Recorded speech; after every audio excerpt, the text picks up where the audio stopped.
Hello guys, welcome to Amazon TV. I hope you're okay.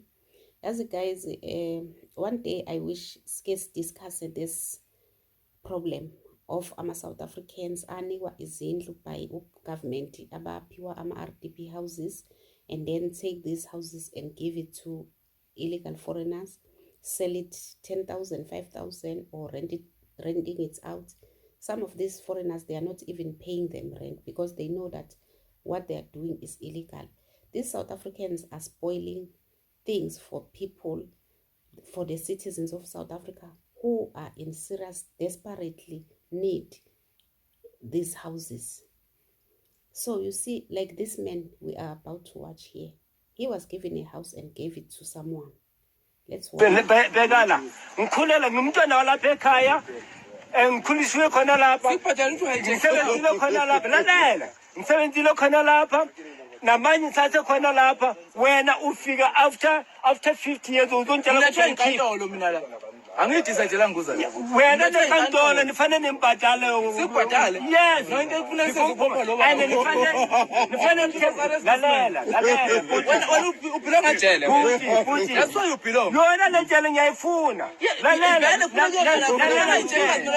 lalela ngutshele ngiyankolota uphila ngajele yes ngiyankolota ngipilojele you paying for the services yona le jele yankolota nawe uyankolota nifanele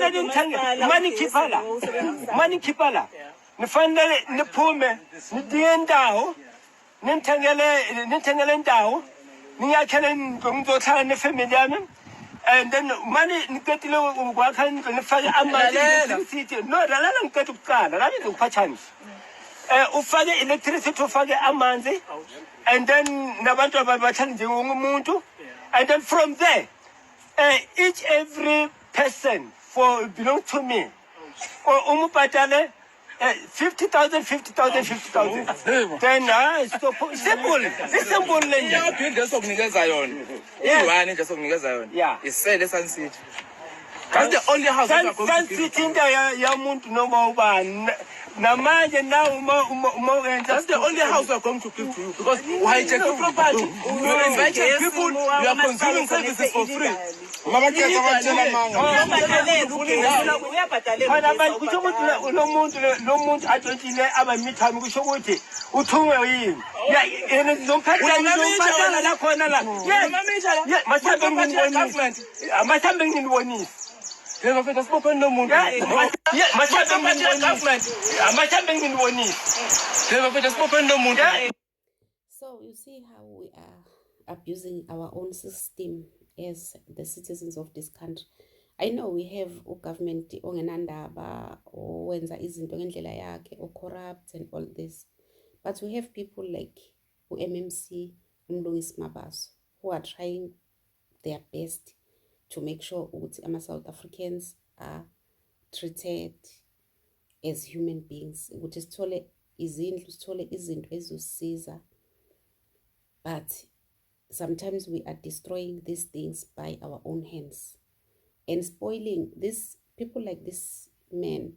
They are spoiling things for abantu abahlupheka ngempela abadinga lezi zindlu, because sometimes uzoza umuntu ethi sengihlala emkhukhwini for more than 30 years, for more than 25 years.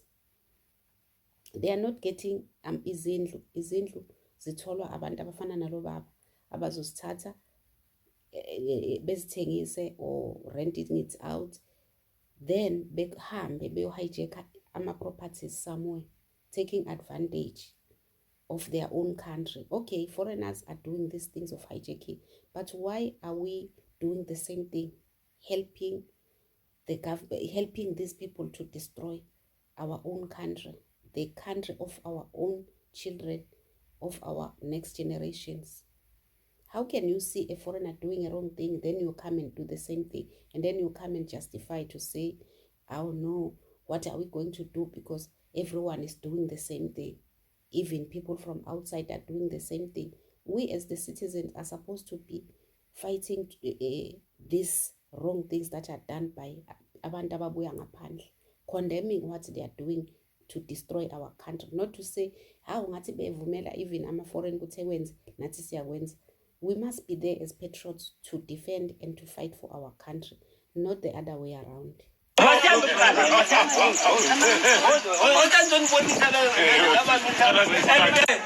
understand ukuthi khona abalinde from 1996, but it does not mean ukuthi fanele senze into wrong. Ngoba uma ungenayo imali njengamanje idlula imoto yemali la, ngeke uzuthatha isibhamu uthi uyoyivimba ngoba uzoboshwa ngoba uyazi wrong. So akwazi ukuthi bekhona kunezinto eziwrong kufanele siyijustify ukuthi hayi lokhu ku-wrong, but because of this reason I must do it. If ku-wrong, ku-wrong. And ingakho namanje kunezinto enizozisho nakithi. Mina into bangiyibona ukuthi wrong, ithi hayi le wrong izongigaqelisa, angiyenzi lokhu kwangempela. Ungamane ungizondele ukuthi angifuni ukwenza into wrong. Futhi especially mangizoyenza umuntu omdala, angifuni ungifake ehlathini la ihlathi angazangene kulo yena. Ngoba la kusemdala, usefuna ukudonsa nami ngiyongena la into lodlalela.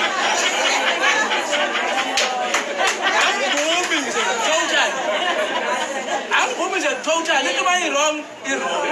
Kodwa nansi indaba bafethu, ku-human sentiments there is no immediate solution. Angeke ube ne-solution ngoMonday ngoLwesihlanu bese ukuthi seyi-resolve inkinga yakho. Yingakho kuba ne-process. You see ilufereng bathi yaqala 2002 or 2006. So you see, guys, it's so sad to know what people like Umabaso and other heroes who are fighting for South Africans are being unalived for us as the citizens. Like Umabaso, people that does not like Umabaso for what he is doing. We've seen so many people just few days ago. DJ Waras was taken out away from us because he was fighting this fight. Fighting for South Africans, fighting for his own country, fighting to make sure ukuthi South Africa is right, but wabulawa. So thina sizokwenza lezi zinto zokuthi we don't care, we defend crime in our country, we are supporting abantu abenza crime even if they are not from here, whether they are from here, but and singameli iqiniso. We have to support people like this. We have about General Mkhonazi, about Jacinta, about Zandile, abantu abasilwelayo, but we are against them. And those people, their lives, their families' lives are at risk because of us. Tina, we are in our comfort zones, watching on our TV, on our cell phones. We are not going out there to fight to fix the country, or even if you are not on the street to fix, at least try to make things right for your country. Stop defending the wrong things that are done by criminals. So one day we will make time for us to see or to discuss about this housing that are given to foreigners, even sold. You find out that an illegal foreigner is having a title deed for a RDP house, and then you find out a South African uhlala emkhukhwini omuka namanzi. Anyways, guys, thank you so much for watching. Don't forget to state your own views on the comment section. Like, share the video, and subscribe. Love you guys. Bye.